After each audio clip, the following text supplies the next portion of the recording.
Command. The great command. Matthew 22.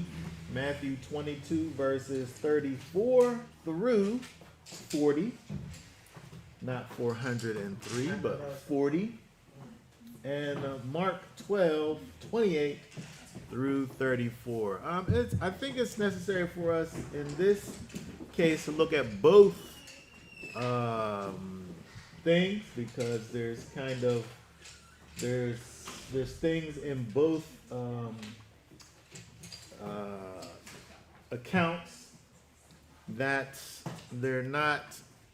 I'm not gonna say they're different, but they have different emphasis that's put on different things. So I want to look at both of those, and then we'll talk about all of it after. So let's look at first Matthew 22, 34 through 40 and read that, and then we'll go over to Mark and read that. But first, let's look at Matthew 22, verses 34 through 40.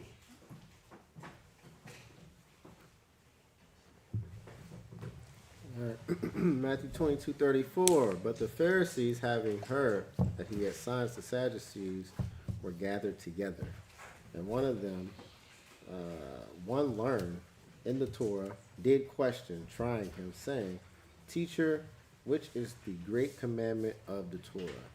And Yeshua said to him, You shall love Yahweh your Elohim with all your heart, and with all your being, and with all your mind.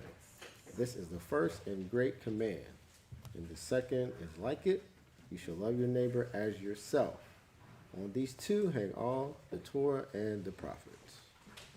Okay, very good. And let's add to that, which is mostly the same, but there's some nuance added. So if we look at Mark 12, 28, let's read verses 28 through 34. And one of the scribes coming near, hearing them reasoning together, knowing that he had answered them well, asked him, Which is the first command of all? And Yeshua answered him, For the first of all, the command is, Hear, O Israel, Yahweh our Elohim, Yahweh is one. And you shall love Yahweh your Elohim with all your heart, and with all your being, and with all your mind, and with all your strength. This is the first command. And the second is like it, is this. You shall love your neighbor as yourself. There is no other command greater than these. And the scribe said to him, Well said, teacher, you have spoken the truth. For there is one Elohim, and there is no other besides him. And to love him with all the heart, and with all the understanding, and with all the being, and with all the strength. And to love one's neighbor as oneself is more than all the ascending offerings and offerings. And when Yeshua saw that he answered wisely, he said to him, You are not far from the reign of Elohim. And after that, no one was bold enough to question him. Okay, very good. So there's some interesting things here when we look at these two accounts with this individual and Yeshua. First of all, if we think about the places and where there's some slight variations in Mark, it says, and one of the scribes coming there, it calls him a scribe. And so if we go up to Matthew, we're 34, but the Pharisees, having heard that he had silenced the Sadducees, were gathered together. And then it says that, and one of the Pharisees, who, if we believe both Mark and Matthew, one of these Pharisees was a scribe. Right? One of them, or it was one, or the scribe hung out with the Pharisees.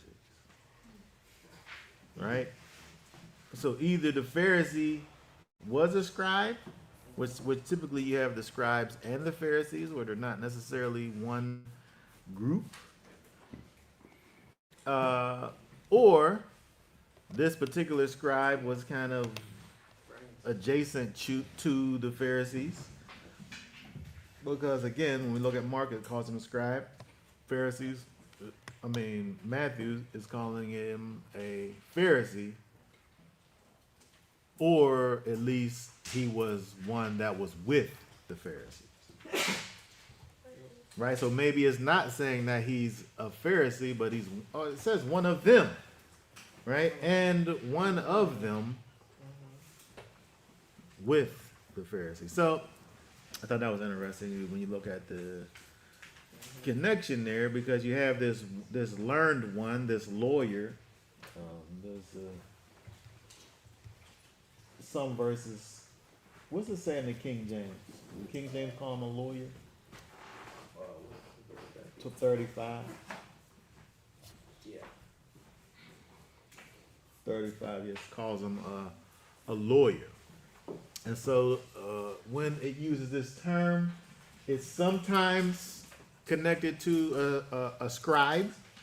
It don't mean scribe, but the scribe really was one that was learned in the Torah. And so you could say that the scribes, they worked closely together with the Pharisees. They were very learned in the Torah. They were kind of like the Pharisees kind of were lay people anyway, right? The people who were officers and things in the temple was the Sadducees, but the Pharisees were different from them in terms of they were the satellite groups that had the in the synagogues and the schools that the people had, and so they worked closely together with also these scribes, the people that would do the writing, official situations that would happen. And this particular person was one of those, where he's working in this. It's interesting because we see with these accounts that are happening, it's almost like everyone's taking their turn. Like you have the Sadducees, they had their turn. Pharisees, they also had another turn, but now they have one again. The Herodians were involved in these back and forths of people asking Yeshua these various questions, trying him all the way. But now you have this learned one who is apparently very knowledgeable in the Torah. And another thing is, like, if you think about, like, if there's this highly respected person who's going around, we're talking about Yeshua, and if you just think about, like, the idea of you just being like a regular person who is deciding within themselves they want to go and challenge this extraordinary individual who is Yeshua. And so I think that it takes a certain kind of something inside of that person to even go and attempt to do such a thing. I mean, I would think, sometimes, these type of interactions, your kind of unsurety about yourself may prevent you from going and saying, like, you see some famous guy, you might see him, but the idea of you actually going and interacting with that person maybe be, you might be an outgoing person and just say, you could talk to whoever. But, just a regular person, there might be something inside of you to be like, I don't want to go up and say anything to this person or whatever. But this particular person is one who was learned in the Torah. He has within himself kind of understanding of what's going on, as to where he's asking this question, but it's not as if he's asking a question necessarily because he wants to know something for himself, outside of him wanting to know what Yeshua has to say about a particular thing, which is what learned people do. You know, they say, I know what the answer is, but I want to know what your answer is. Right? I want to know what you have to say about this thing or that thing. I know what the answer is. I want to see if you come up with the right answer or not. There is a right answer. Do you have the right answer? Right? That's what's going on here. That's what's been going on, but especially here when we see with this lawyer, this person who's an expert. He's an expert in the Torah. Was this kind of good with having an answer for anyone that comes to you? You always have an answer for them. I mean, that's what it says, right? That you should be that person who does, yes, in fact, have an answer to defend the thing, and I would say from a basic level, there's certain things within the gospel, certain foundational principles that everyone should really be experts at. You don't have to be an expert at all of the things, but in terms of certain foundational principles, it's interesting. We looked over at some of those things last week in Hebrews. We talked about those foundational principles: faith, and, baptism, and resurrection from the dead, and eternal judgment. There's certain things that everyone should be at the expert level at, and I think when it's talking about everyone having an answer, that's in regards to defending this thing that you believe in so much that you know that this is the thing that affords you salvation. And so from that perspective, yes, but there's other things that it could be good, but it's not necessarily like here. This person is not dealing with just the basic foundation, elementary things. He's going into other situations.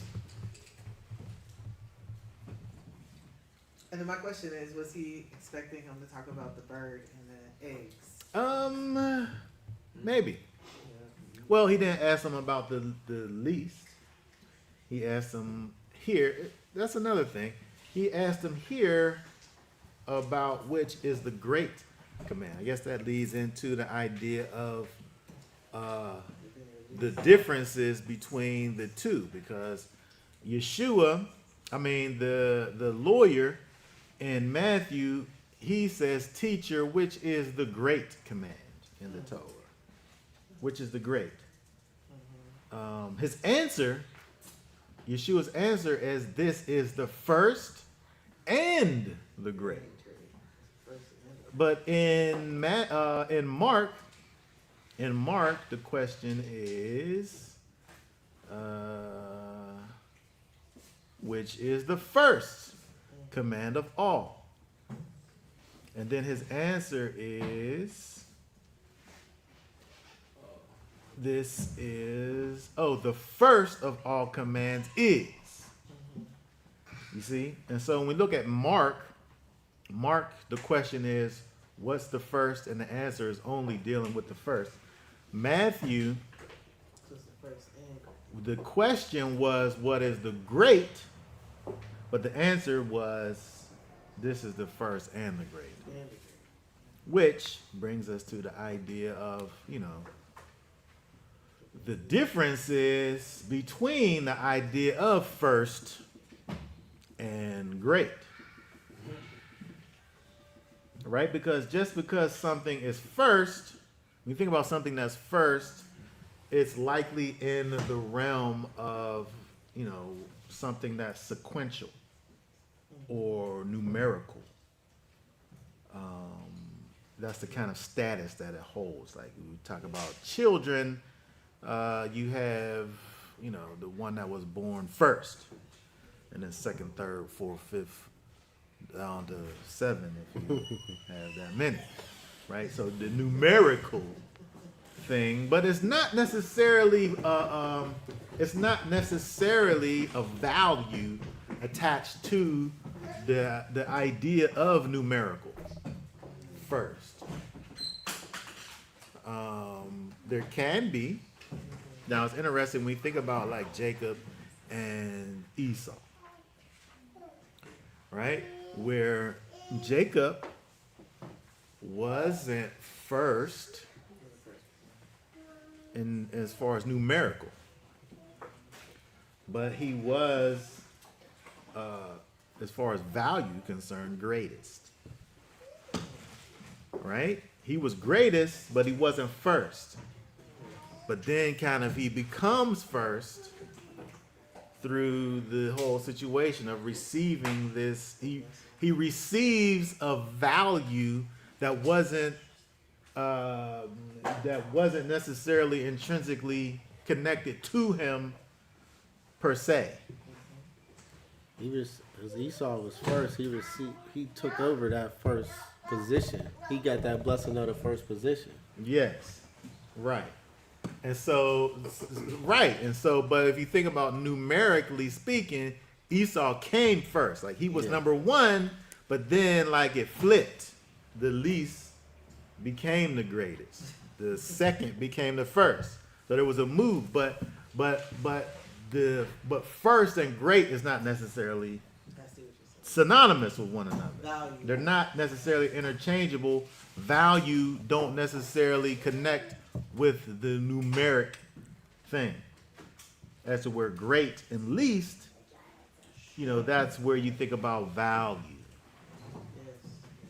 Yes. Okay? And so that's why it's interesting when you look at kind of the differences here, because it's not necessarily like you could be asking two separate things to say what's the first command. That's above all. Now that's an interesting thing. Does he say? Hold on. Let's go over to Mark real quick, because that's what he asked. Oh, which is the first command of all?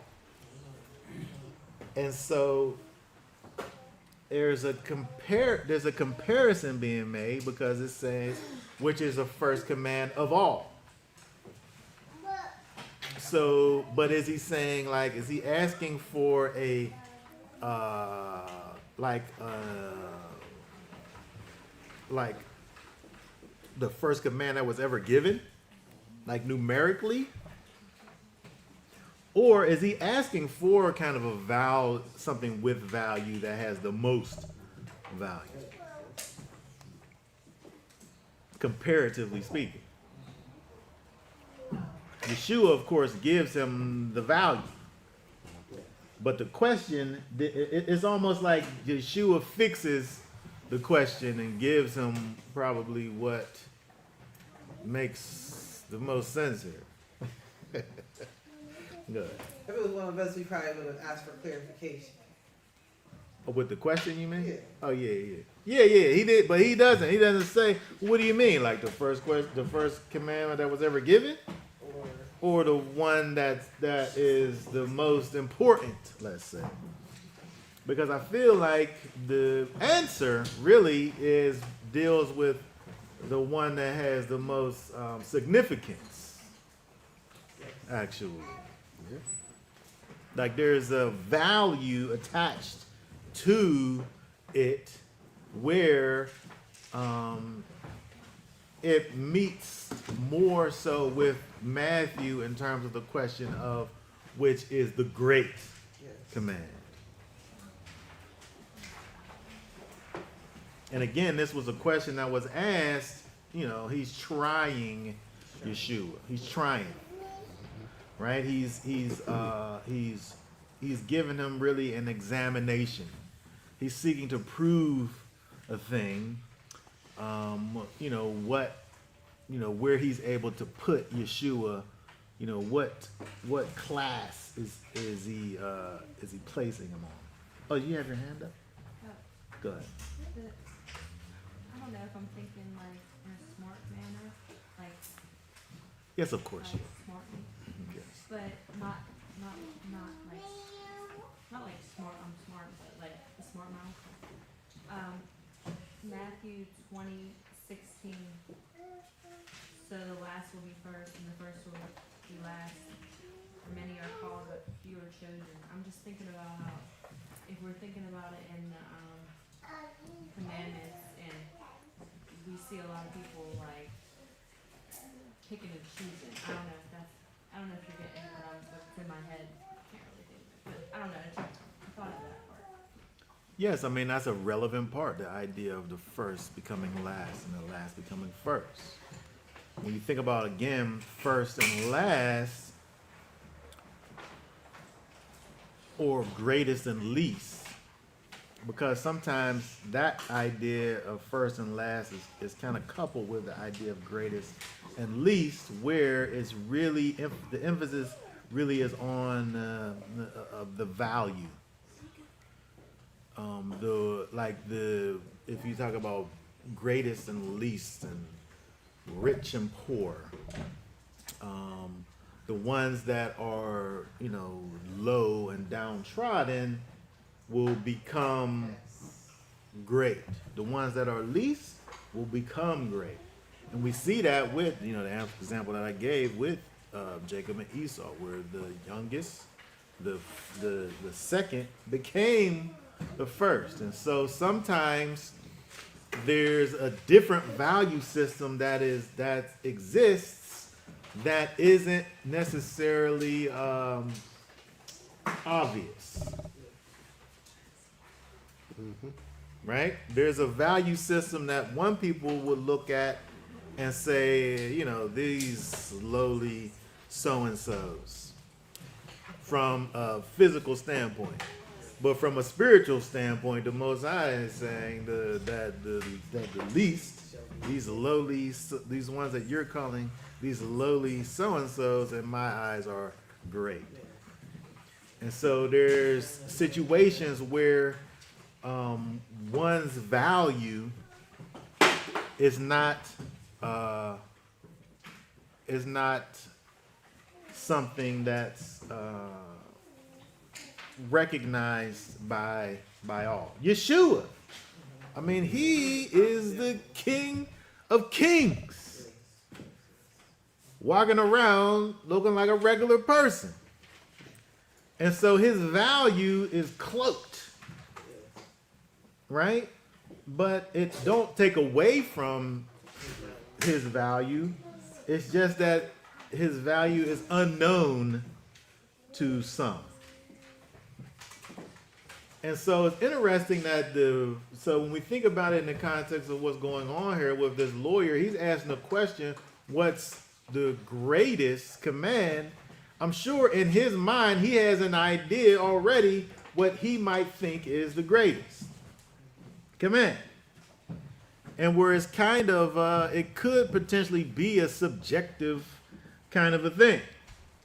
Where if I say that the greatest command is like what you brought up as far as the thing with the birds and the eggs, I could come up with a reason behind why I might think that would be the greatest command. Which, I guess you really could come up with a good reason with that, because of if you think about the command that could potentially be called the least command, beneath it is compassion. If a commandment to spare the bird or the eggs, if I'm going to take the eggs, I'm not going to take the bird and the eggs. I'm going to leave the potential there for the bird to make more eggs, even though I'm taking the eggs away. And so within the doing of that command, you're teaching the idea of compassion. So from that regard, I could say I could make the argument for that being the greatest command. Because when I do it, I'm exhibiting compassion, which is a character of the Most High.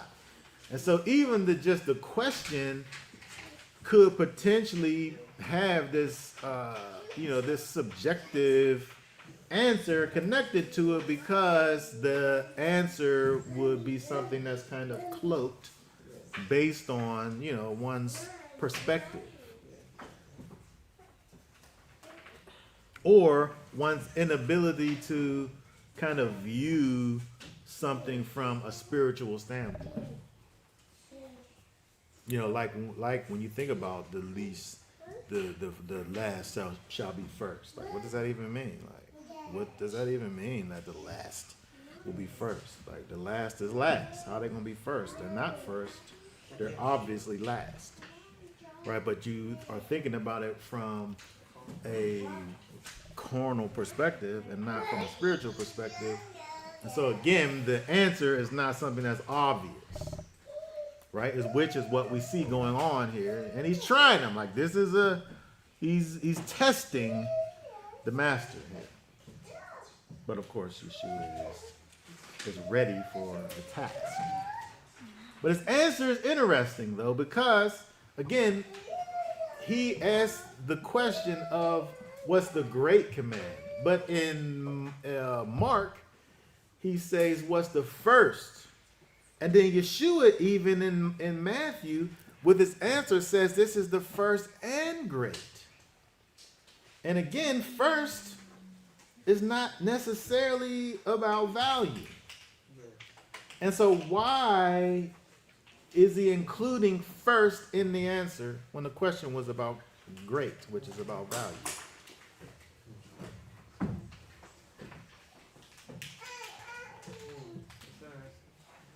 Because his answer clearly, he combines the two. But they're not the same thing, though. And above that, what this answer didn't include the first numerical command. Or did it? Okay, go ahead. Anytime I've seen this or talked to people about this, what I've seen is he includes in his first answer either side, other than the Shema. He goes back to Shema. Love Yahweh with all your heart, with all your soul. He's taking the first five of the commandments. Or the first five of the 10 commandments are directed towards Yahweh. And then you see you shall love your neighbor as yourself. The last five are directed towards stealing, robbing. It could go through Yahweh too, because you want to steal from Yahweh and things like that. But they kind of directly point to a neighbor. So he sums it up, because I was just looking to, in Luke 10:25, the same question is basically asking, and then he goes into who's my neighbor, and then he goes into the parable of the guy laying in the ditch. But I think he cunningly uses the 10 commandments and kind of wraps them all into one. With you shall love Yahweh, your Elohim, with all your heart, your being, with all your strength, with all your mind. And then he goes into loving your neighbor. So I think he does include the first through the 5 and the 6 through the 10, or 5 through 10. The first 5 and the last 5 to include your neighbors and stuff. So I think he cunningly incorporates the whole thing when it comes into that. And I'm also wondering if they weren't trying to trap him to see if they were he was gonna say something about himself, honoring me and putting himself above Yahweh. I'm curious if that was. I've always been curious if that was one of the things that were trying to catch him, to where he was like, well, follow me or obey me or something like that. And Yeah. he obviously reasoned. Yes, I mean, he obviously was the master teacher. They could never catch him slipping, right? But it's interesting. Okay, so it's interesting if you think about the 10 Commandments. If you think about the 10 Commandments, then let's go to Exodus 20. The question was great. Yeshua says, the question was great. Yeshua says the answer is first and great. Yeah. And then his answer is you shall love The Yahweh. And so, if we think about the 10 Commandments, what's the first commandment? What's the first commandment? I'm gonna say, I am Yahweh that brought you out of the land of Egypt. Okay, I'm gonna say that you kind of cheated because you already know what I would say. Oh, I'm sorry.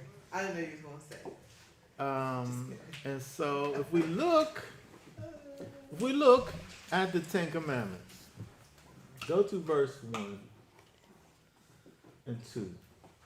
I'm saying if we look at Exodus 21 through 17, we have the 10 Commandments. And so if we was to divide these commandments into 10 parts, how do we do it? Because each commandment is its own commandment. Each commandment is its own commandment. And so, and by the way, the answer that I give is verified by Yeshua's answer that he makes in this question, right? And so, but the division, I think, especially outside of traditional kind of Jewish thinking about it, don't get the numbers right. They don't got the numbers right. I'm just going to say they don't got the numbers right. Okay? So if we look at verse... a lot of times we see verse 3 or even 2 and 3 together. One, I am Yahweh your Elohim who brought you out of the land of Mitzrayim, the house of slavery. You shall have no other mighty ones against my face. 1. And then don't make any carved images or bow down to them. 4 and 5. And also 6. But I don't know what the difference is between having other mighty ones and then carving a thing into that mighty one and bowing down to that same thing and serving it. Those are all one thing. It's all idolatry. 3, 4, 5 is idolatry. I don't know how you separate it. Somebody tell me how you separate it.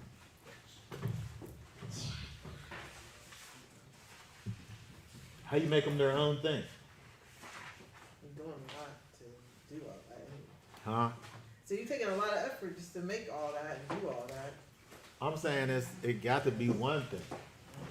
If I have no other mighty ones against my face, 4, 5, and 6 is really just giving ways upon which I would be making other mighty ones against the face of the Most High. By taking something, carving it, and then serving it and bowing down to it. Are all ways that I would be committing idolatry. And so therefore, I'm saying that the commandments is divided. 1 and 2 is the first commandment. 3 through 6 is the second commandment. 7 is the third commandment. 8 through 11 is the fourth commandment. 12 is its own. 13 is its own. 14 is its own. 15 is its own. 16 is its own. And then 17 is also its own. That's 10 commandments.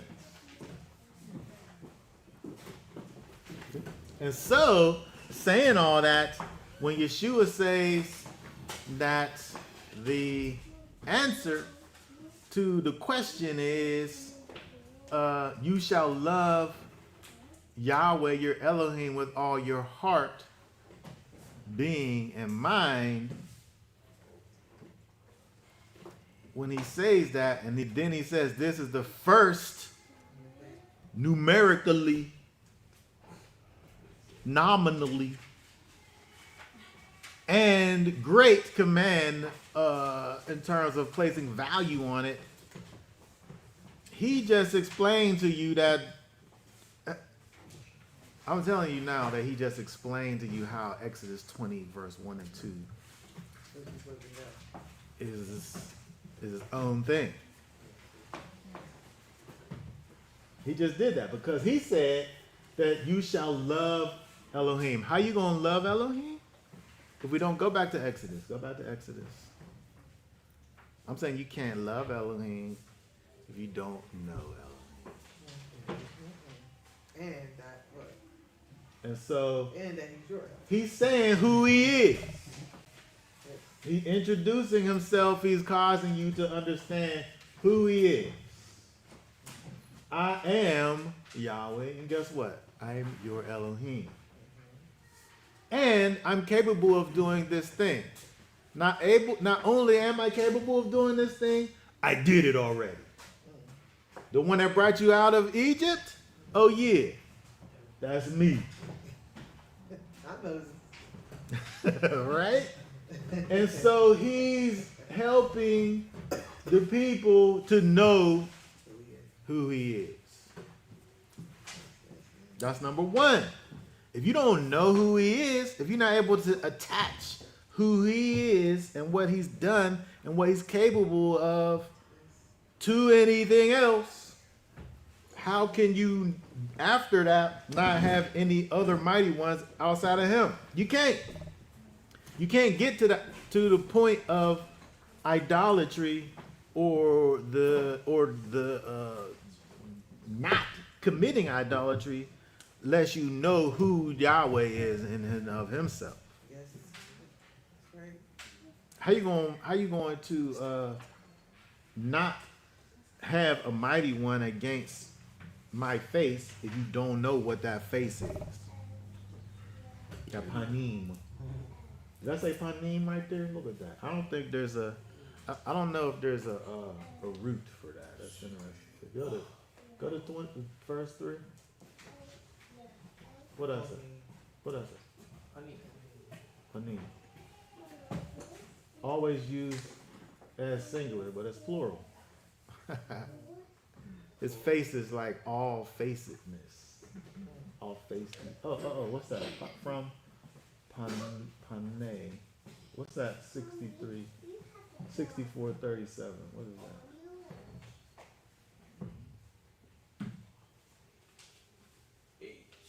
Ah.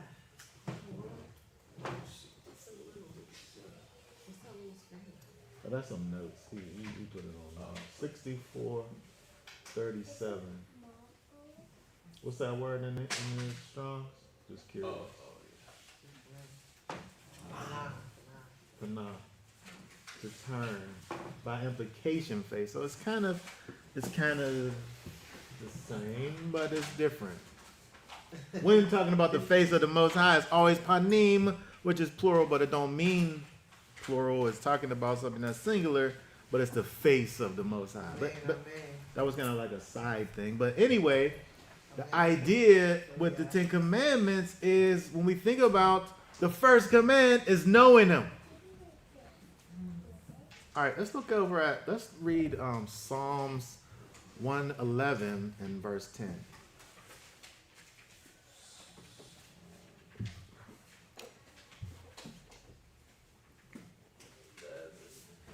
What's that say? Psalm 111 and 10.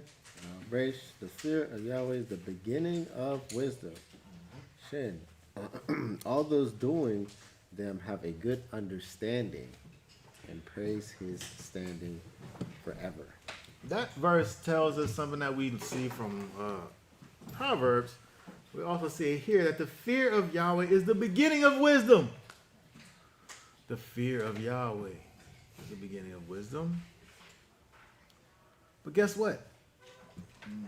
That fear only comes through having an understanding of who the Most High is. Knowledge. Knowing Him. Knowing Him. Right? This is knowing the Most High. And so, when Yeshua gives his answer and he says this is the first and the greatest, but the thing that he says is that you shall love Yahweh your Elohim, is that there's kind of like a prerequisite to getting to the love part,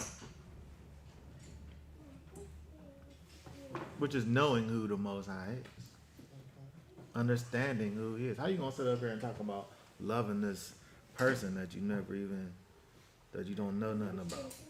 I'm saying from a physical perspective. That's true. That's some goofy, silly love right there. Like, you gonna sit up there and just see somebody and just start loving them and don't know nothing about them, meanwhile they could be some crazy person. Yeah. Why you say crazy? They really could be a crazy That's person. a You're fact. saying, oh, I just Yeah. love this Oh, person so much. Love at first But you don't know nothing about them, right? And that's exactly why I don't like The Little Mermaid. Oh. Because she wanted to leave her whole life in the ocean for this guy that she just saw. and saved. Her whole entire life that she knew. Yes. So we see that there's a little bit of foolishness involved in just blind love. Right? But Yahweh, he said, I am Yahweh your Elohim, and then he said, oh yeah, by the way, this is what I did already. That's what he said. I did this thing for you already, so you could connect this thing with who I am. So he don't want you just to follow him blindly. He wants you to follow him with knowledge. I'm Yahweh. He could have just stopped and said, I am Yahweh, your Elohim. Just do what I say. Period. Full stop. But he says, the one that brought you out of bondage. He says there's a lot too. He always puts a qualifier. I don't think always. A lot of time puts a qualifier with his name. Like you remind you. I'm Yahweh, and oh yeah, by the way, I brought you out. It was by my strong hand that brought you out. So you think verse number 2, I am Yahweh, your Elohim, should be 1, correct? I'm saying that is one. Okay. So my next I'm saying that that is not. I'm saying that that's one. And verse 3 is not connected to it, because verse 3 is connected to 4, because it's talking about idolatry. So I believe that I agree with that, especially since they want to get rid of Yahweh's name. You see that that's one of the big attacks on him. So I think number 7 would have been 2. Number 7 would have been 2. Hold on, say that again. So 27. So You shall- 27. So you're saying that. You shall not Oh, say you said Yahweh's that name in word. vain. That's You're saying 3, Connected. 4, 5, and 6 are all included. Well, it would have been number after that, him saying who he is. And then he's telling you not to take his name in vain, because that's happening. I don't know if I'm What you mean? pronouncing that right. I'm as confused when you say it's number 7 is 2. Well, because you said that I am Yahweh your Elohim who brought you, that's 1. Yeah. And, Number 2 would be you have no. well, that would come after, like, 3 would be 7. yeah. I That's think what I she's meant. meaning 3. 7 is the third commandment. Oh, because okay, yes. The 3 are connected. Exodus, Well, I just felt like it would come after I am Yahweh your Elohim, because you're adding that to number 1 instead of. Well, I'm saying that the whole thing is in order. It's not out of order, but what order is we putting it in based on the thing that is given to you. So I'm saying that 1, in the order that is given, the first command is the first 2 verses. And then the second command, like in order, is 3 through 6. That's all the second command. Okay, And then verse 7 is the third command. okay, yeah. And then verse 8 is verse 8 through 11 is the 4th command. And then the subsequent is all each its own command, but they're all in order. But what I'm saying is that how Yeshua went to Deuteronomy chapter 6 and 4 and said this is the first command, how's he making that be first when we get all, first of all, we got all the 10 commandments, we got all the rest of the law that he gave all the way in the Torah, all the way up to Deuteronomy, where he says what he says in Deuteronomy chapter 6 and 5, and he's saying that that's the first and the greatest. But if we taking it back to the 10 commandments, there's no mention of loving Elohim with all your heart and mind, heart and being and might. There's no mention of it. Mm-hmm. Or is there?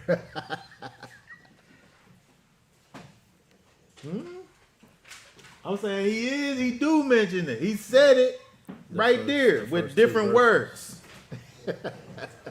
He said it with different words. He tells us how we love him. Because we have that knowledge of who he is. And then we begin to put him first above all other things and not entering in any idols in our relationship that we have with him. Understanding who he is, we don't pervert that by bringing not to his name, right? We don't pervert our knowledge of who he is or the thing that stands for who he is, his name. We don't pervert it. We remember the Shabbat. We remember the fact that he is the creator and sustainer of all things. And he did it in 6 days. Rest on the 7th day. Then we understand the fact that he's given us this picture of himself with our parents, the person that brought us here, and the person that could take us out of here. He gives us that example. All of those things got to do with how we deal with him, how we love him. And guess what? Love is not a thing that you say, oh, I love you so much. I blah, blah, blah. Right? Love is a decision that you make, and there's a way that you treat someone based on a decision that you made.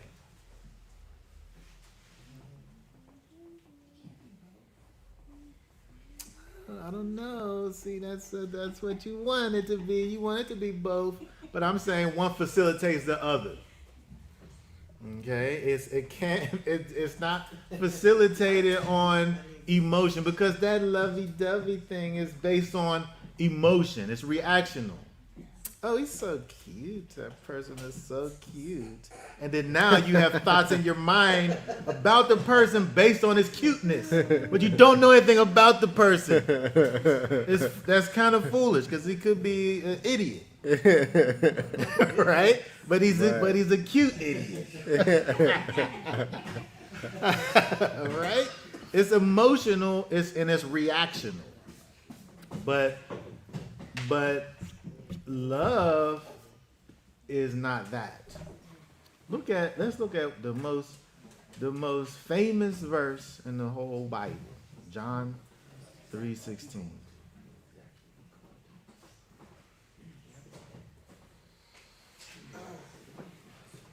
Elohim so loved the world that he gave his only begotten fourth son, so that everyone who believes in him shall not perish, but possesses everlasting life. He so loved the world that he did something about it.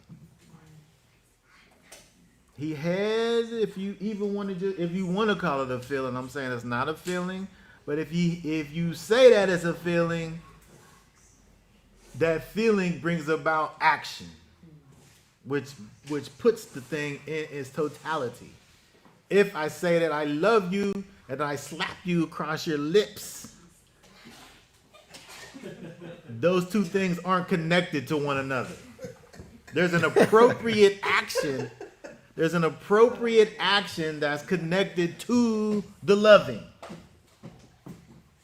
He said that he so loved the world that he did something that exhibited what the love is. He smacked you across your lips. Right? That's some kind of dysfunctional love. You know, the lady, she's sitting there with her black eyes, but he loves me. But he beat me up. Right? Those two things are, those is not the same. That's not what love looks like, He right? said he chastises those he loves. Yeah, he did say that. He did say that. But that's what that broken, marred person, that's how they justify, you know, going to the hospital and coming home with their sunglasses on, talking about I walked into a cabinet or something, right? Right, that's not love, okay? Love facilitates an appropriate action behind it. You wanted to say something? Yeah, I would eat it. I just listened to everything and to put it all in my thought is that the Most High, it's all like a reflection. It all reflects back to the Father. And I'm looking at it as, okay, so the Father wants attention from the child, but so, okay, so the child knows the Father, loves him, right? But if you love yourself, we are made in the image of the Father, so you love yourself, you're loving the Father. And then the reflection also then comes to the Father gives his Son to us in the flesh, which also is a reflection of himself in the flesh. So as we treat the Son, you treat the Son rightly, you treat yourself. I don't know, I think I'm losing myself, but the way I'm looking at it, it's like a reflection, it's like a circle of life. God's showing you himself. We couldn't see it in our minds, but then he gave it to us in the flesh. And so that's what I was trying to Yes, Am yes. I leading in the right direction? Yes, I think so. You're running. You're running in the right direction. I think that when you think about the Most High and him creating mankind in his image, is that. And so he gives us the ability to see himself in us. And so when we are able to see one another and place and deal with one another based on that intrinsic value that is within us, we're able to connect that back to the one who made us because we're in his image. And so yes, it is that. But like I'm saying is that love, there is an action that goes along with it. There's an action that goes along with it. Romans, And there's criteria. yes, there's criteria. Criteria. It ain't just. I was watching this one thing. People living alternative lifestyles, and it's like because they don't know who he is, they think that their lifestyle's okay, and the little bit that they know, they justify themselves as being saved, or like you live an alternative lifestyle and you don't know what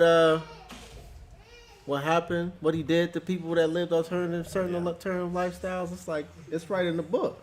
Yeah. But you saying, oh, he's not like that. I don't think. You don't know. You don't know him then. You don't know him. And that goes back to the idea of love, of knowing him. You can't get to the part of loving Right. without the knowing. That- Because you end up with a perversion. Somebody, the person that you're talking about, has a love for of the God that they made up, that says that he loves everybody the same, And he made me this way, so I should be this way. That's a perversion. You don't understand who he is. You love this made up thing that you made up in your mind. Right. You don't have the knowledge of who he is. He said who he is. He tells us that. Right? And so there is, in fact, a criteria that he made up. He came up with the criteria. I can't come around and say that I will say what is right and what isn't right based on my criteria. He don't say that. He come up with the criteria. I just fall in line with the thing that he made up. He said it was. He said he gave it to us. He said it, right? Yeah. Yeah. And so again, with this idea of just to nail it down, Romans 5 and 8. What did I say?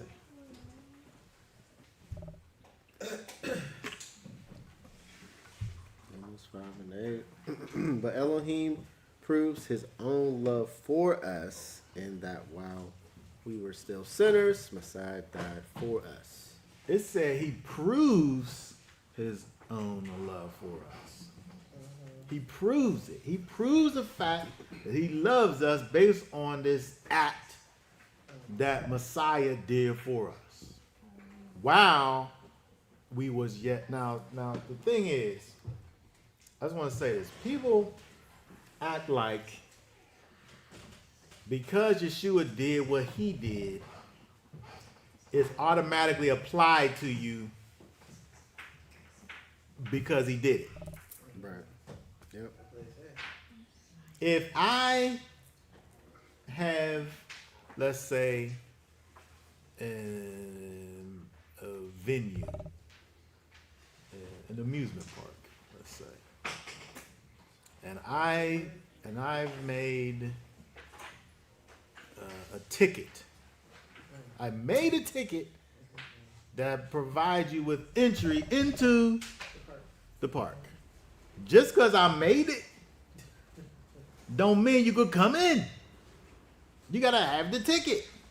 You have to possess the ticket, and then give it back to me too. I mean, you gotta give the ticket back to me so that you could come in. If you just come to the door and say, "Well, I know that you made a ticket, just let me in," that's not what happens. And so just to talk about the fact that yes, Yeshua died, or just to talk about this verse, Elohim proves his love for us that while we were yet sinners, Yeshua died for us. That's true. He made the ticket while we were sinners. But as the Passover lamb, you got to take the blood of that lamb and apply it to your doorposts. Until you do that, you ain't got the ticket, you can't come into the park. Accept. So you have to accept the offer. You got to accept what he did and believe that. Like, how you just going to make a ticket? Like, I don't believe you made a ticket. Like, you got to believe that the ticket exists, and then you have to actually receive the ticket. Can't try to go in the back door. There ain't no back door. You can't try to get in the back door because it don't exist. There isn't one. I mean, you could look for it, but there's nothing over there. There's no entrance over there. There's only one door that you could come through, and if you don't got the ticket, you can't come in. And just for the simple fact that was a ticket made, don't mean that you just able to just come in without a ticket. But people will sit up there and say he died for my sins. I'm good now. Without actually accepting Yeshua into their actual life. And so that's the thing, right? You have to actually, when we say that we believe what he did, there's criteria involved. There's things that we do to show that we love him. Right? Because again, if we look at what Yeshua said, that's the first commandment right there, to love him. But how do you know if you're loving him actively? If you're not doing the things that he likes, If you saying you love him, but you got these other things that you putting in front of him, that's not love. You're not loving him. You're not loving him. You said you love him, but you're slapping him in the face, actually. Okay? And so he says that that's the first command, even though I never seen it as being the first command. It's way down the list. It's in Deuteronomy. But conceptually speaking, from a principle standpoint, it's the first command. And it's the greatest one, too. As if you don't love the Most High versus accept him. You can't go through the gate if you don't believe. No, you don't. Think about somebody that you know that don't love the Most High. And how like when you talk to people who like don't believe in Elohim, how it's not even like I'm saying the people that I know, it's not even a passive thing. It's like it's aggressive the way people that don't believe, the way that they don't believe. Like it's not even just like a passive thing. It's like don't talk to me about this stuff. It's like that is like it's offensive.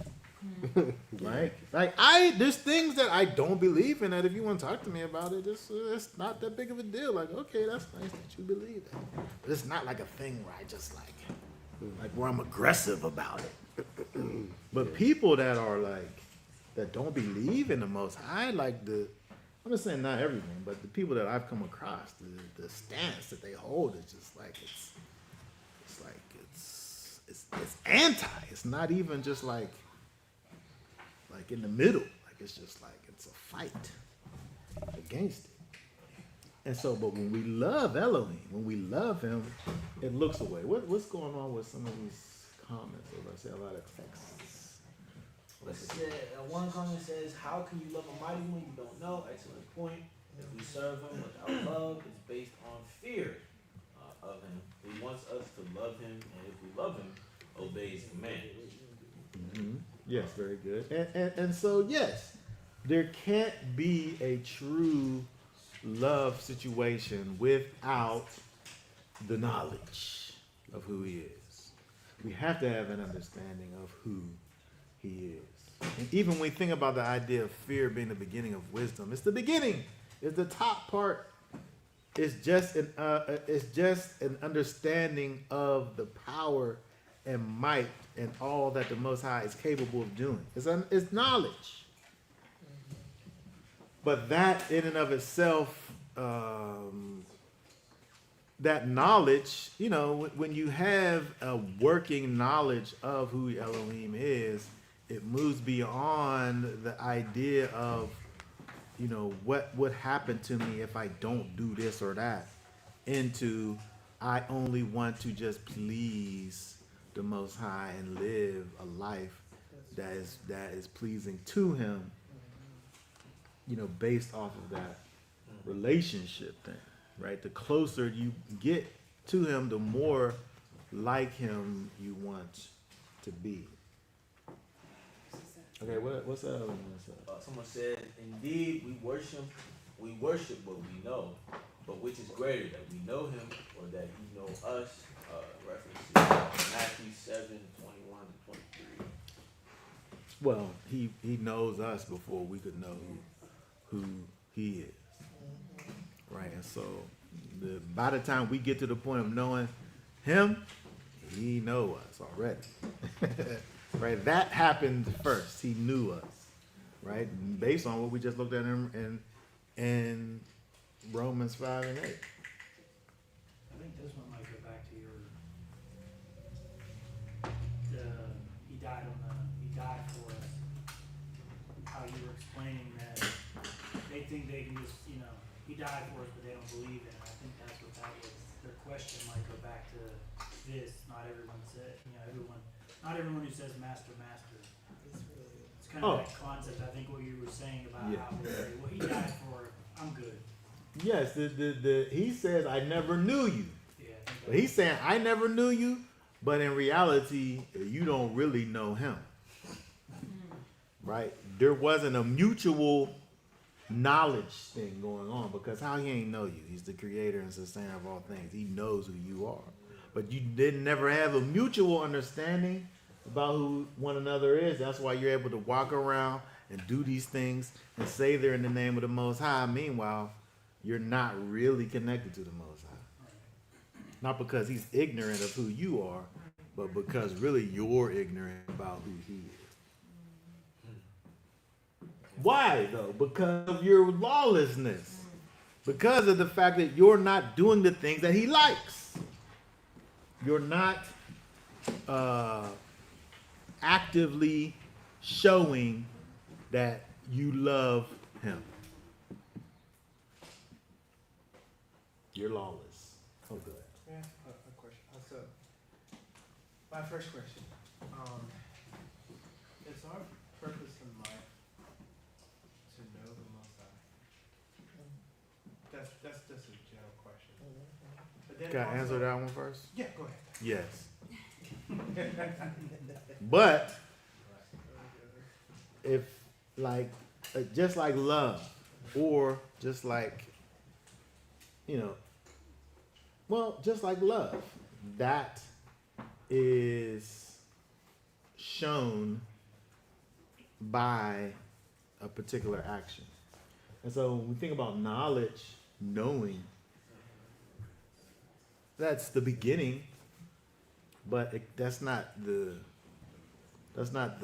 fullness of what the thing is, right?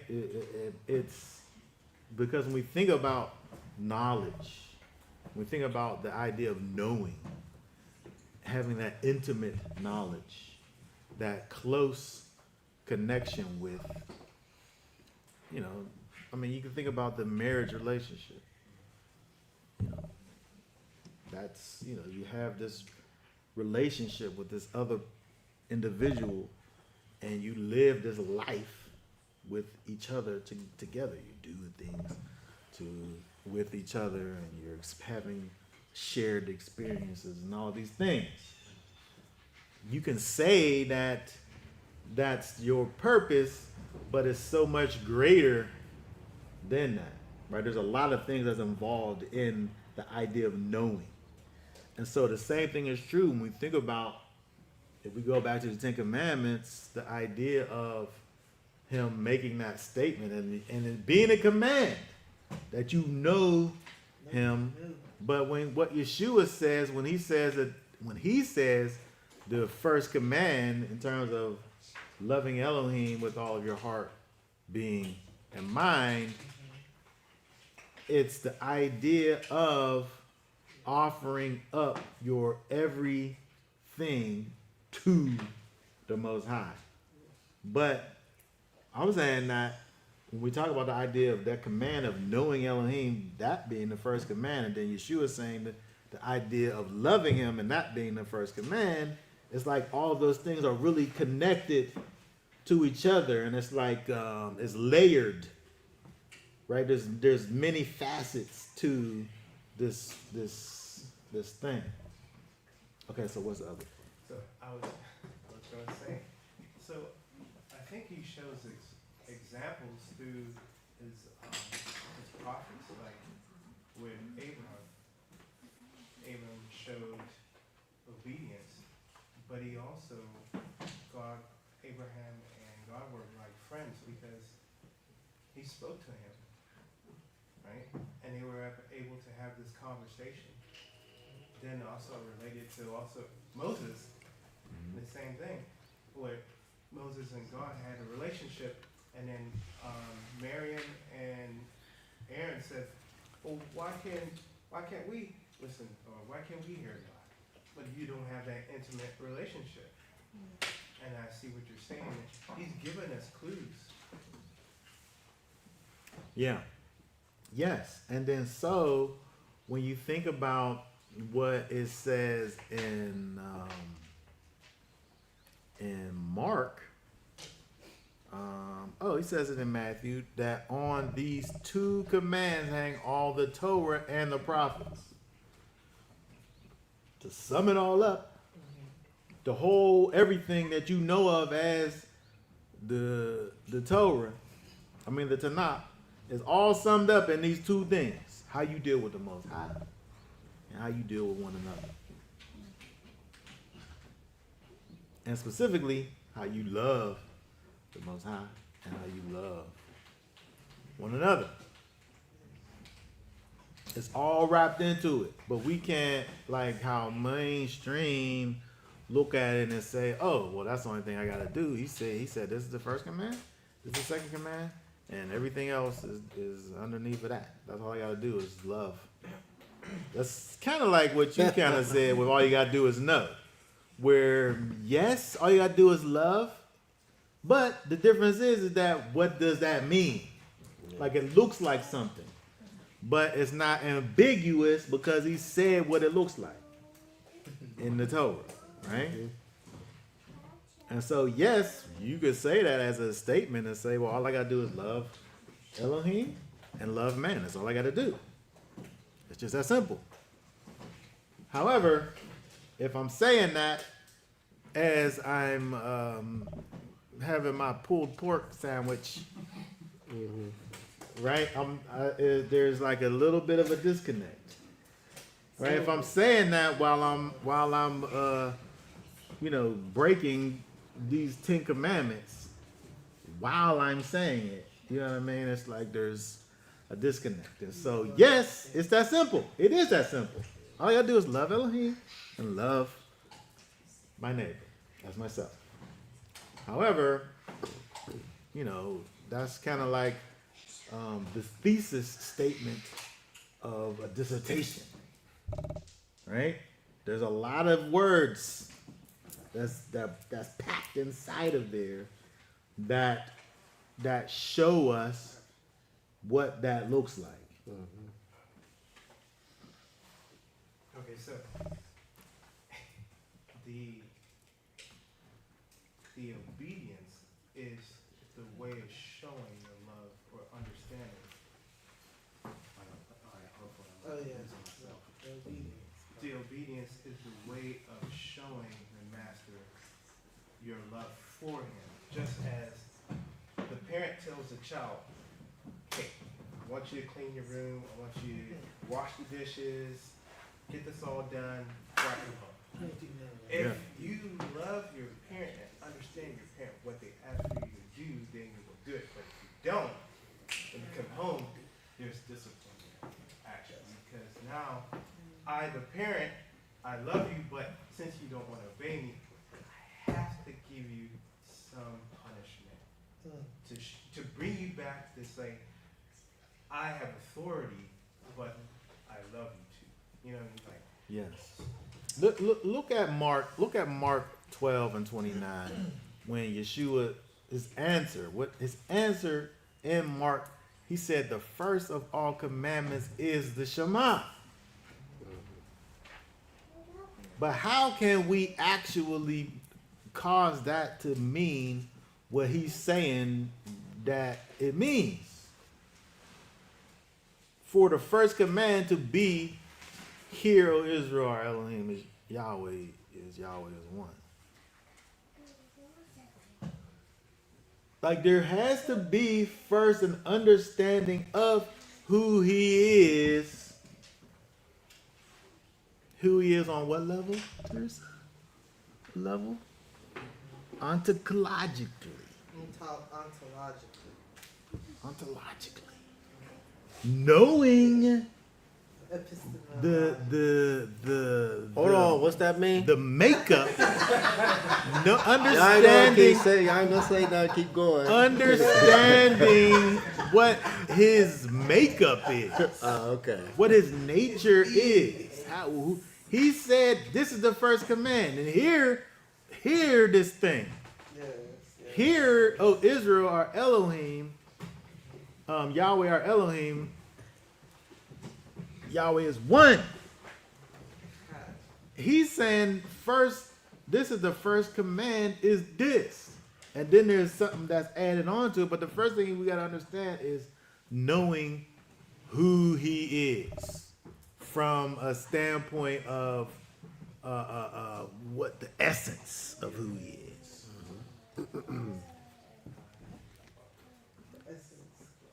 essence of who he is. The essence. And then The there's makeup. a whole package with that. All of that stuff. He said, Elohim, Yahweh is one. Yahweh is one. And so understanding that is understanding who Yahweh is. This is another way of saying I am the one who brought you out of bondage. Is expressing his qualifications and his capabilities. And you supposed to love Yahweh your Elohim wholly with a W.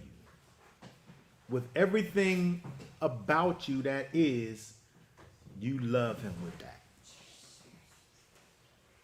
Your heart, your mind, your soul, your might. There's an extra word added in the I didn't look and see what the Septuagint has in Deuteronomy, but Which verse? in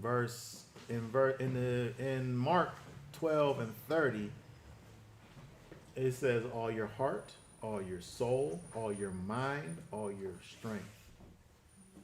There's 4 things. What do it say in Deuteronomy 6 and 5? It says your heart, soul, and might. That's 3 things, right? So what's added? Mind. Right? Being is soul, heart, might. Ma'od, nefesh, and lay is in Deuteronomy. But there's no mind.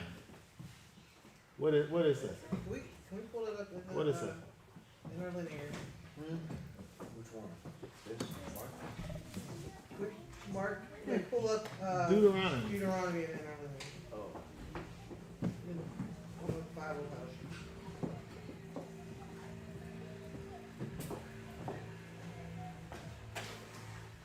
Why is that Make so it like? big.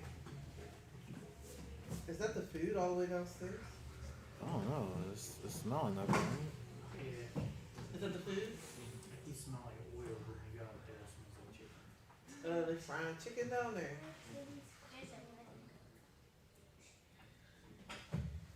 They're gonna set off the fire alarm. What does it say? Love Yahweh Elohim with your heart.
Okay, very good. We want to go down to, scroll up a little bit. Let's see down a little bit. What's the next part of the verse? I'm only saying part of it. Me'odeka. Your strength. Me'od. Me'odeka. Me'odeka. Your strength. So the might, right? Your nefshaka. Your soul. Nefshaka. in your heart. Okay? But, like I was saying, in the That, Mark, there's 4 things. There's only 3 things in the okay. Torah. Now, is it in the Septuagint that you're saying? I didn't check it. Is that the Septuagint, or is that just based on the textbook? What transcript is that?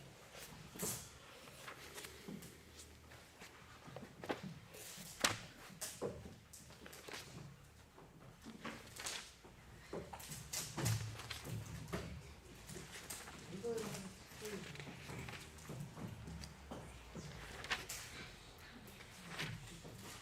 6.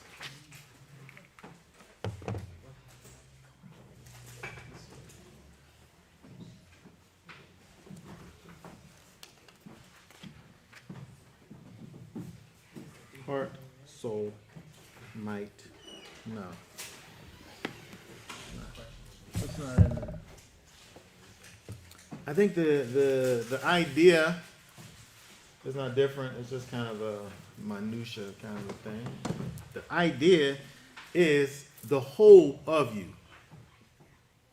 Okay? The whole of you. Everything that is you needs to love Yahweh. And that's the first command.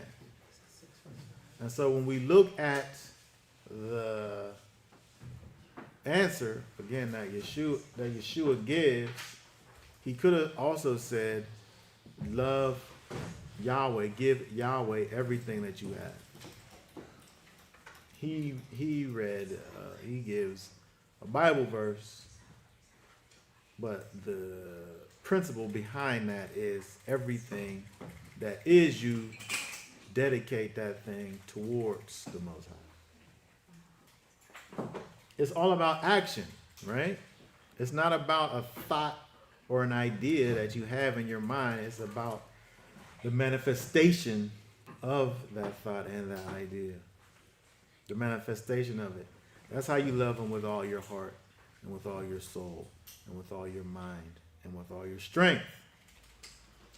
Is to manifest that thing that's on the inside of you, to allow the thing that's inside of you to come out. That's how you do it. And then also, the second one's like unto the first. The guy didn't ask about the second one, but Yeshua decided to tell him. He decided to tell him, and then he said to love your neighbor as yourself. And you couldn't just love your neighbor though. Whatever that means to love your neighbor, but you love them the way you love yourself. So maybe is there a way to have loved your neighbor, but not the way you love yourself, but just loving your neighbor. But he made sure to say to love your neighbor as yourself. Mm-hmm.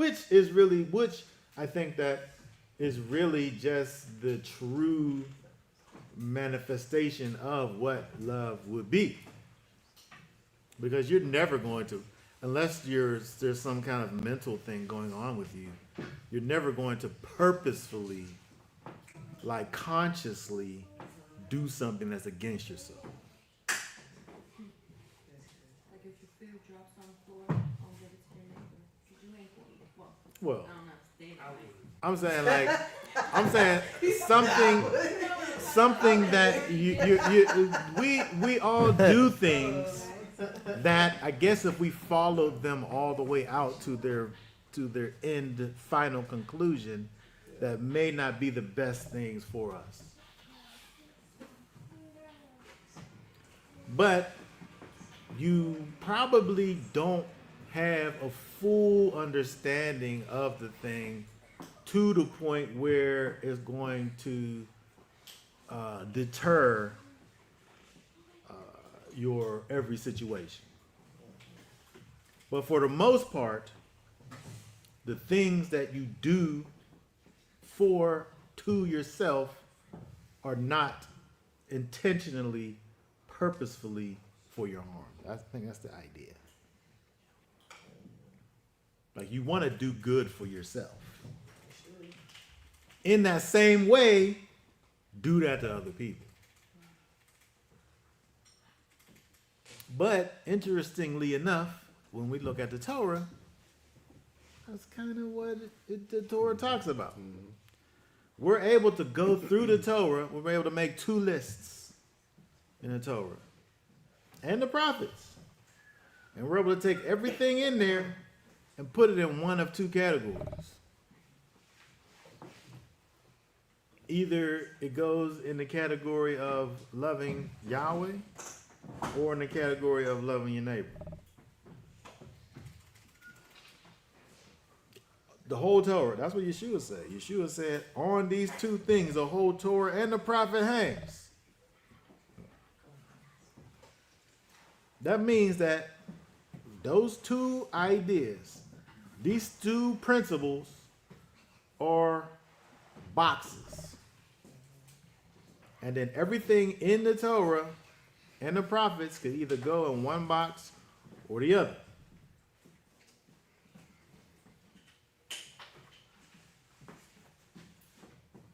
And so when he says this to the guy, you know, he's amazed. And so either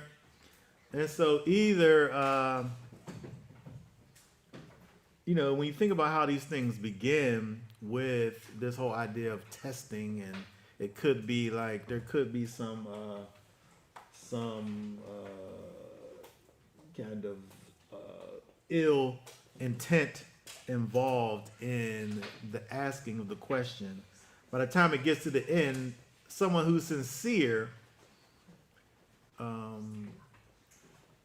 you know, can be changed. And it's interesting how it ends in Mark. You know, after this happened, nobody was bold enough to question him. Yeah. You know what we're talking about. Because his answers, you know, it's just a short little answer. He don't sit there and talk for 2 hours about it. He just says what he says, and that's it. That's all he has to say about it. Yep.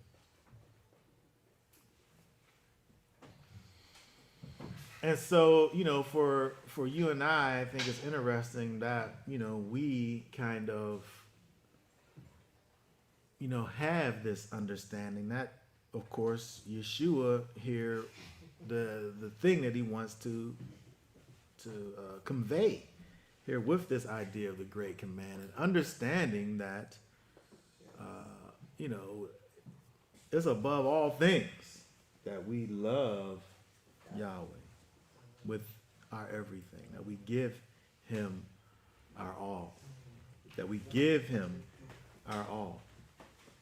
You know, that's what he requires. That's what he wants from us. He don't want, you know, part-time employees. Right? He wants, you know, I used to work for UPMC. I was there 40 hours a week, but I was called regular part-time. It's probably just an insurance thing that they, you know what I mean? You work for UPMC? I was regular part-time. That's the most ridiculous thing I've ever seen. Part-time is not 40 hours. But they called me, that was my designation, regular part-time. He wants full-time employees. He wants full-time employees. He wants everything that you got. He wants when you eat. And it's interesting, the verse that Yeshua goes to in Deuteronomy, after he says what he says about loving your neighbor, the only way that you can impress anything upon the hearts of anybody is that it's first inside of you. That's right. Right? Because it talks about the idea of impressing these things upon your children, when to do it, this part of the day and that part of the day, all of the time. But it has to first be inside of you. And so, you know, when you think about what all of that means, it helps us to understand the reason that Yeshua is saying what he's saying in terms of this being the first and the great command. It's the first in terms of nominally, numerically, chronologically. It's the first. It's the most. It's the first things first, and it's the great. It's the greatest amount of significance and value that there could be attached to anything is attached to this idea of loving Yahweh.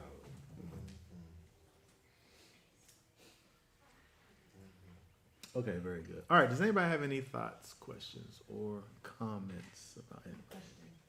On 4:24, I was wondering what your input. 20, say that again? 24, Exodus 24.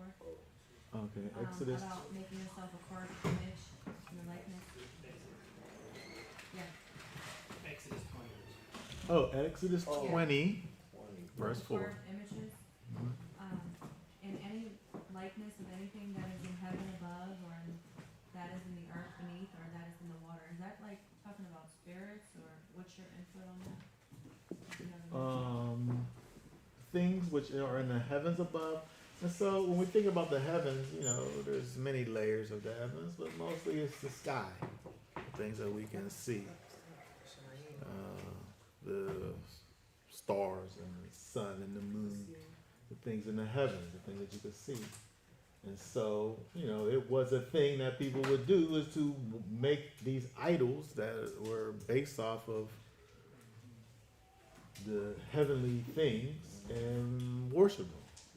So like angels. I guess it could go that far up to the heavens. Or the picture of Jesus. Yeah. I think all of those things are valid things. What about down beneath? Yeah. Animals, you know, Satan? people. Yeah, same. It's all the things. Now, what we have to remember is that it's not just making the image. It's about five. It's about 4 and 5 combined. It's about making the thing and bowing down and serving it also, right? It's about idolatry, right? Because when you think about the tabernacle itself, there's angels on it. Well, how could we do that today, in your opinion? Like What? in like short or like 25th century? Which ways would we do these? Well, again, it's about making it's about making the image. It's not about making art. It's not about art. It's not saying you can't make art. You can't be a sculptor. It's not saying that. It's saying that you're not making a something and then worshiping the thing. Because if I stop at 4 and just say that I can't just make things, like if I can't sculpt things, that's not what it's saying. Right? It's not saying that I can't be a sculptor and I can't make Bird or something. yeah, I can't I can't take a piece of wood and carve a bird out of the wood. It's not saying that. I'm saying that I can't do that and then worship the thing that I've made. Right? It's not saying that I can't draw nature. I can't draw nature and then worship the thing that I draw. I shouldn't have said draw. That doesn't make any sense. That sounds ridiculous. But the idea is that 4 and 5 are connected, and so we can't make idols. It could just been short. We could make it short if we want to just bring an application to it. Don't make idols and then worship the idol. Well, the thing that makes it an idol is the fact that you're worshiping it. Right? It could be anything. If we say anything in the earth, any likeness of that which is in the heaven above, or which is, I can't make a physical representation of anything, or I can't make a physical representation of anything and then worship it. That's what it is. Because I can't, like if I make a cup, I can't make another representation of the cup that I made. You know what I mean? It's like you can't stop at 4. 4 and 5 are together. So the idea is that I'm not making an idol and I worship idols. You know? So I'm allowed to love my decor. Well, you're bowing down to them and serving them, and so you're making a god out of those things. So if I decorated my house and I'm like, oh, I love this, it looks good, and I'm I like mean, happy yeah, about it, it's. I think that it's not that. it's not that. It's not that. I mean, I guess you could make it into that though. I guess if that's how you treat it, like you come into your home and you bless your decor. There's lines, I guess, that you can get to where you can make anything your idol. Anything could be an idol. And I think that it's interesting that because it literally says it's anything. Anything could go into that which is in the heavens and that which is in the earth. It could be that. It could be this wonderful color scheme that I have inside of my living room. I did such a good job. You could be worshiping yourself. You know what I mean? Anything could go in that category, but it's just about, what you're doing with it. You're bowing down to it and serving it. I was just thinking about someone who waxes their car like all the time. I mean, My car's never been waxed. So the thing is that I can't sit up here and be like, if you take your car to the car wash and pull over and then finish wiping it off and waxing it and making it look nice, that's not idolatry. It's not idolatry to do that. But you could make that be idolatrous. So I'm saying just the simple fact if you're doing a thing, don't make it idolatrous, but you can take anything and take it to that extreme where it is that. So you're saying as long as you don't make the actual thought in your mind and to believe in the item and make it say that this item can do all things, then you're not, it's not an idol. Because if you believe in the Most High, all right, so if you ask God, Lord, in all your heart, heal me from my ailments, you got to be in your mind so strong in your strength to believe in the Most High that greatly that He can do it instantly. And there's got to be no doubt, no question, you can't say I don't think you can. You know it in yourself and out yourself that He will do it. So now, if you worship something and you say I know that it could do it, then you believe in it that much. So don't put your trust in the item so deeply, but put your trust in the Most High. That in your soul, within the soul that He created, you have that attachment to Him like glue. But what I would say is that idolatry isn't always necessarily about like I'm not looking at this thing that I've turned into an idol and looking forward to like heal me. Mm-hmm. Like it could be another thing. Like when you think about these idols that these people had, they had idols for everything. Everything wasn't about healing. Like they had idols for all kinds of things, and it was different things that they was looking to that thing to do. If you spend most of your time on this, you ain't learning nothing about the Most High, this is an idol. Because you worship Him. You're spending all your time. You're bound down to it. You're giving your time to it.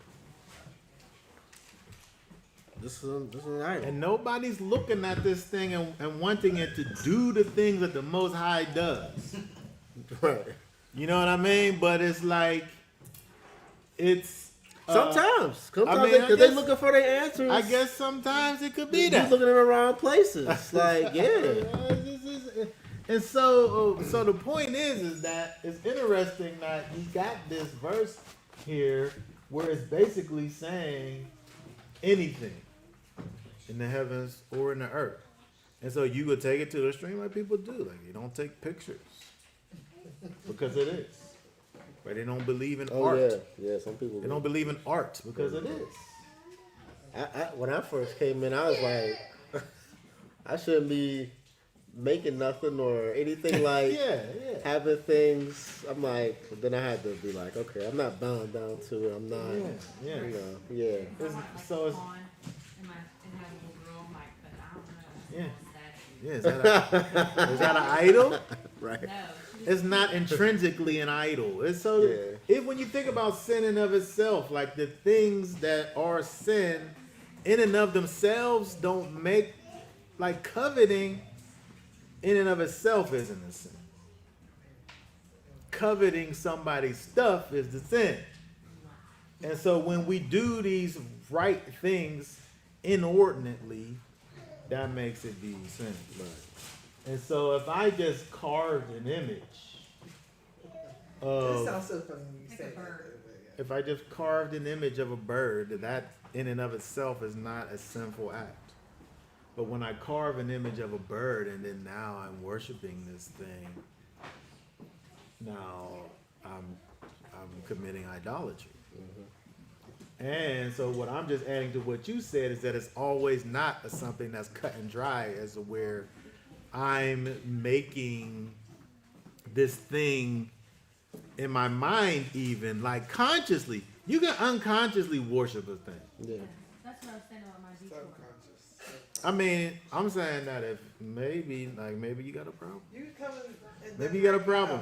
Maybe. Maybe you realize inside of yourself that you worship this thing that you made so much that it's a problem for you. I don't know. Maybe it's a problem for you. Maybe you need to stop being so neat and make. It's an old I'm saying you problem. gotta have balance. Old problem. You gotta have balance in your situation, right? This regular things that you do is not this, right? It's not that. But what I'm saying is that there's a thin line where you're able to take a regular thing that you do to the extreme, and now you've pushed that thing over into idolatry. We can make idols out of people Right. where you haven't even carved anything, but the way that you deal with this person, that you've put them above where the Most High is. When I was first reading it, it was more deeper in my head than, because it said the earth beneath. I was thinking below the earth. Well, So that's what I was wondering. If it was like beneath in relation to the first thing, the heavens are above or the earth beneath. Okay, so I was reading. Well, I mean, the earth is beneath you; it's under your feet. Right. I was It's not thinking like necessarily spiritual, sub. like demons or something. That's what I was wondering. It could be that. It could be that. As we're speaking about this, and like something I try to hold in my own day-to-day life is how is it replacing Yahweh in your life? And when it said in 23, or it says if you have no other, it says you have no other mighty ones against my face, and that makes me think of, is it replacing him in your day-to-day life? Is the obsession with Cord taking away from getting into the scripture and reading his word? Is, your obsession with your own capabilities taking away from giving him praise and giving him the honor? As I like craft or I'm baking or doing my own like situation, and I'm like, wow, my nails are popping. Thank you, Yahweh, for giving me that ability. You wouldn't get too caught up in yourself, but he gave you that ability. He's blessed you with that talent to give him back that recognition. So when I'm seeing the scripture, it's making me think: are these things replacing what we should have for him in our hearts? And as I look at it, it just seems like it's speaking of creation. When he talked about creating, the waters and the earth and underneath the earth. So don't take what he's created and start idolizing his creation, but remember to idolize the creator, and that's Yahweh. So that's something that I try to keep in my mind when it comes to this verse. Yeah. Yes, very good. Yep. Yeah, and that's what it's about. It's just about understanding the Most High. He wants for us to understand His place, and don't put things above Him. You can have things that's high, Yeah. but He's the Most High. You can't have something that's higher than the Most High. And then when you think about it, you're kind of crazy, like to do this because he made us. Well, I guess people do idolize other people. That would be in his image. But to idolize something made with a person's hands, you gotta think like that's kind of you're not really thinking all the way. Yeah, there's a little bit of a disconnect. Yeah, But it's a little bit of a disconnect, but it's a bigger dismissal of the Most High. right. Because like how Adasa, what you saying over there, when you think about, like when we create, we're only emulating the Creator. That's right. Right. And we doing what we supposed to. And so when we do that, we are exemplifying the one that made us. And so that in and of itself is, that's fine. He wants for us to do that. Yeah. He gave the example of being the creator when he created everything. Mm-hmm. And he gives us the ability to create things. Now when we take it to the next level and make that and start to worship and remove the Most High from the situation, now that's when you begin to go. Yes, so everyone who's really good at decorating stuff, yes, you can help. Thank you. Need help. Hair and help. Okay. We had a question by text. Okay, what was it? The question was about having baby angels like around the house. Naked Baby angels. Well, naked Little naked baby. naked little babies. First of all, I had to make sure I said it. first of Because I'm all, using the word angels, but we know they're not angels. yes, I'm saying first of all, I don't know what that is. I don't know where it came from. Yeah. I don't know why. Where's that in the Bible? I don't know why people came up with that idea. It's Greek. It's probably like the Renaissance. Yeah, it is. I don't know what that is, and so I think that I don't think that it's something that you necessarily like. That's made up. That's really somebody's imagination. It fits into the category, but I think that it's just art, Yeah. really, and the prohibition I think remains the same. It's art. Are you going to worship this art? Do you know where you have these ideas where people have these saints that they look to for various things that the saints can do. I think when you have the idea of this worship and serving and these things is where it goes astray. But just the idea, if I'm making this thing and I'm saying that this thing is an angel that I made, I'm saying that that's the same as a mountain or a tree.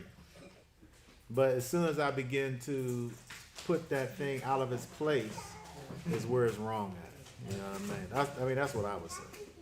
I don't know what an angel looks like, and I don't think it looks like a little baby. If it looks like anything. So to me, it's just art. You know what I mean? Somebody's interpretation of a thing. Until you worship it, Yeah. this See, is not. we don't. That's not part of our culture. We're not. Really No, I don't around know what that like is. I don't know what that Now there might be some people that. is. Now, let me say this. Let me say this because when you make a thing and you say that it's Jesus, Yeah, this picture. right.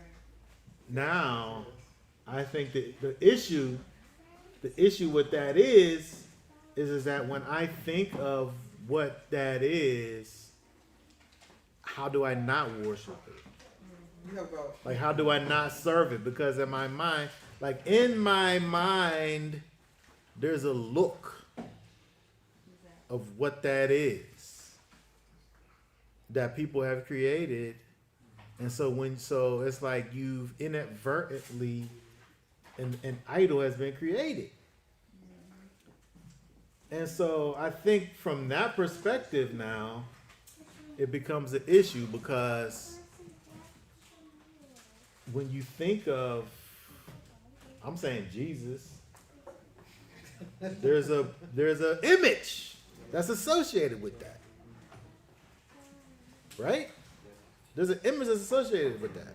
And so however you think about that, what are you doing? You know what I mean? Yeah. Like, what is that? So I think to me, I feel like that's the thing that, and this is a personal thing, but I think that that's the thing that is just like, you can't, like, don't do that. You can't do that. I'm saying that's my personal thought about it. Don't be out here making no pictures of what you think Jesus or Yeshua looks like. The blonde hair, blue eyed one, or the one that got locks. Either one, I think that there's something wrong with you making that picture, Right. because when you think about the real one, it's like it gets perverted, and that's what comes to your mind. And so that image, it's almost like you're like in your mind, it could be you're going back to that thing. The vibe in your mind. It's an idol, yeah, the picture, right? So that's just my thoughts. I think that to me, I guess to me, that's where you shouldn't draw that. I'm saying, but the baby angel thing, I think that's just some kind of, I don't know. My thoughts is that that's harmless, but other people might have other thoughts. Yeah. I mean, unless people is really worshiping it and right in your house. When you start thinking it's protecting your home, Oh. like that's what I had in like. My Oh, I mean, if you done turned it into a gargoyle or something where, you know what I mean, it's just that's yeah, you stepped out of bounds.